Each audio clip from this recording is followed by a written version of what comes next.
धृतराष्ट्र के क्रोधित होने पर विदुर का पांडवों के पास जाना और उनके बुलाने पर लौट आना।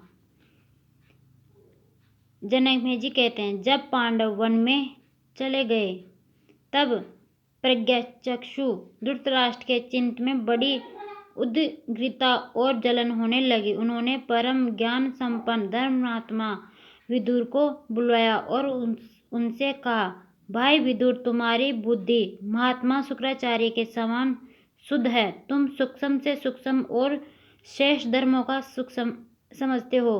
कौरव और पांडव तुम्हारा सम्मान करते हैं और दोनों के प्रति तुम्हारी समान दृष्टि है। अब तुम कोई ऐसा उपाय बतलाओ जिससे दोनों का ही हित साधन हो। अब पांडवों के चले जाने पर मुझे क्या करना चाहिए?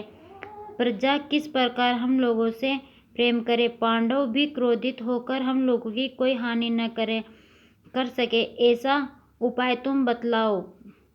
विदुर जी ने कहा, राजन, धर्म, अधर्म और काम, इन तीनों के फल की प्राप्ति धर्म से ही होती है।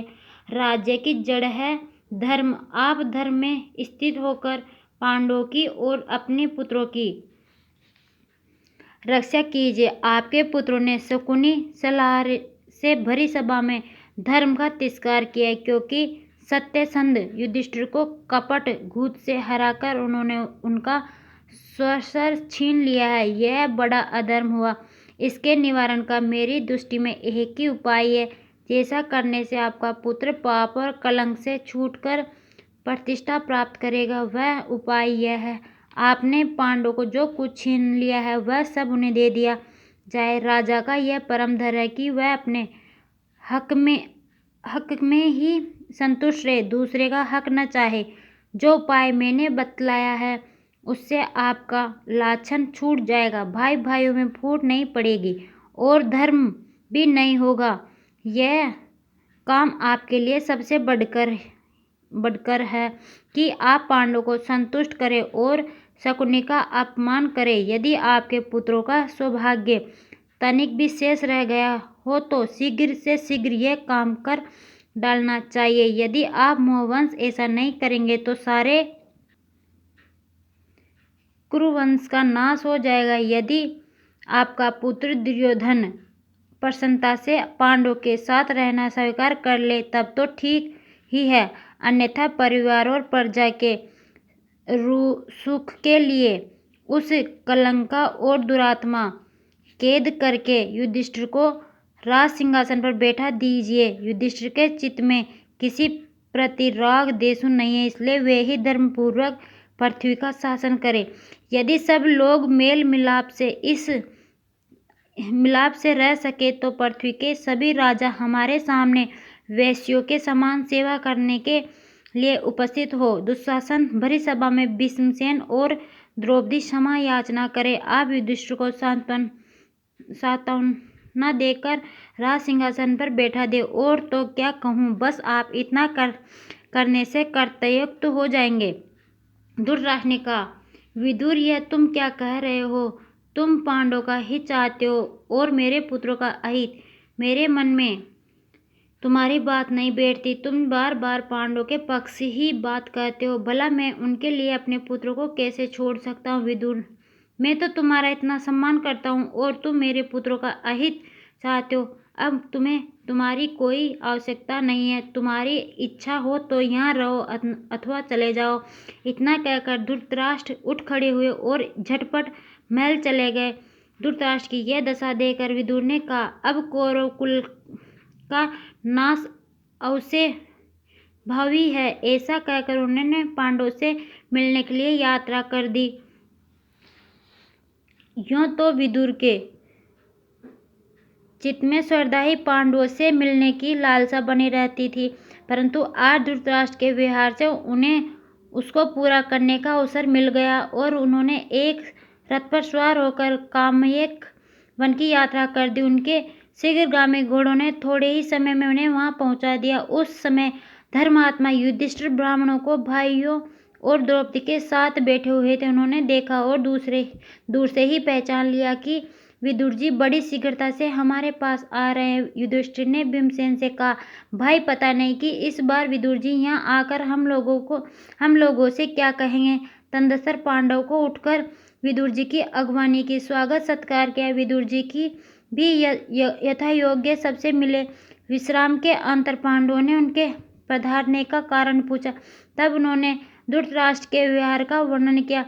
कुशल प्रश्न समाप्त हो जाने के पश्चात विदुर जी ने कहा, धर्मराज, मैं आपसे बड़े काम की बात कहता हूँ। जो मनुष्य शत्रुओं के दुख देखने पर भी क्षमा कर देता है और अपनी उन्नति का अवसर देखता रहता है, साथ ही अपनी शक्ति और सहायता का संग्रह करता रहता है, वही पृथ्वी का राजा होता है। जो अपने भाइयों को अलग नहीं कर देता, मिलाकर अपने साथ रखता है, उसके ऊपर कभी विपत्ति भी आ जाए तो सब लोग मिलजुल कर उसको सहन करते हैं और प्रतिकार भी। इसलिए भाइयों को अलग नहीं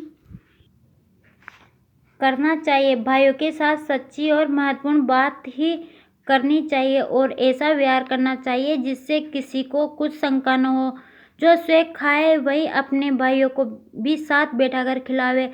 अपने आराम के पहले ही उनके आराम की व्यवस्था कर दे। जो ऐसा करता है उसी का भला होता है। युधिष्ठिर ने कहा, चाचा जी, मैं बड़ी सावधानी के साथ आपके उपदेश के अनुसार काम करूंगा और भी आप हम लोगों की अवस्था और समय के उपयुक्त जो कुछ ठीक समझते हो बतलाइए, हम लोग आपकी आज्ञा पालन करेंगे। जनक जी कहते हैं, इधर जब विदुर जी हस्तिनापुर पांडवों के पास आए, कामयक वन में चले गए, तब राजा धृतराष्ट्र को अपनी भूल पर बड़ा पछतावा हुआ। वे विदुर का प्रभाव, नीति और संधि विग्रह आदि की कुशलता का स्मरण करके सोचने लगे कि अब तो पांडवों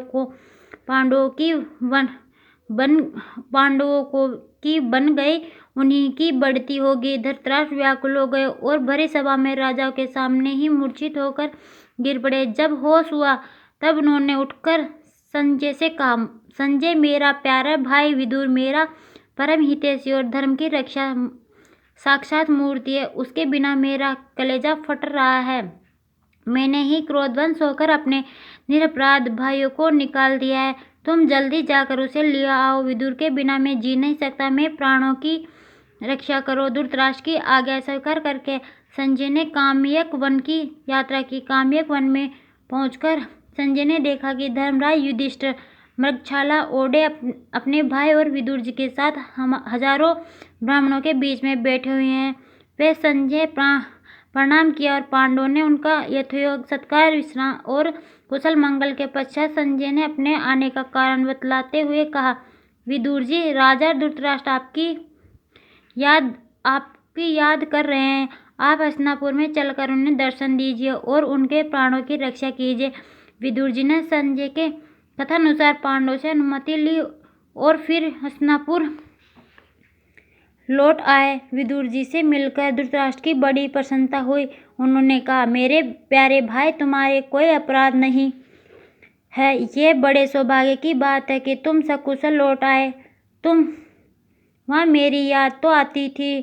तुम्हारे जाने के बाद मुझे नींद नहीं आई। मैं जागृत अवस्था में ही अपने शरीर को सिरहीन देखता था। मैंने तुमसे जो कुछ अनुचित कहा उसके लिए मुझे क्षमा कर दो। विदुर जी ने कहा, राजन, आप मेरे पूजनीय और बड़े हैं। मैंने तो आपकी बातों पर कुछ ध्यान नहीं दिया था। अब भला उसमें क्षमा करना क्या है। आपके दर्शन के लिए ही मैं यहाँ आया हूँ। मेरे पांडव और आपके पुत्र एक से हैं, फिर भी पांडवों का असहाय देखकर मेरे मन में स्वभाव से ही उनकी सहायता करने की बात आ जाती है। मेरे चित्त में आपके पुत्रों के प्रति कोई देशभाव नहीं है। इस प्रकार दोनों एक दूसरे को प्रसन्न करके सुख से रहने लगे।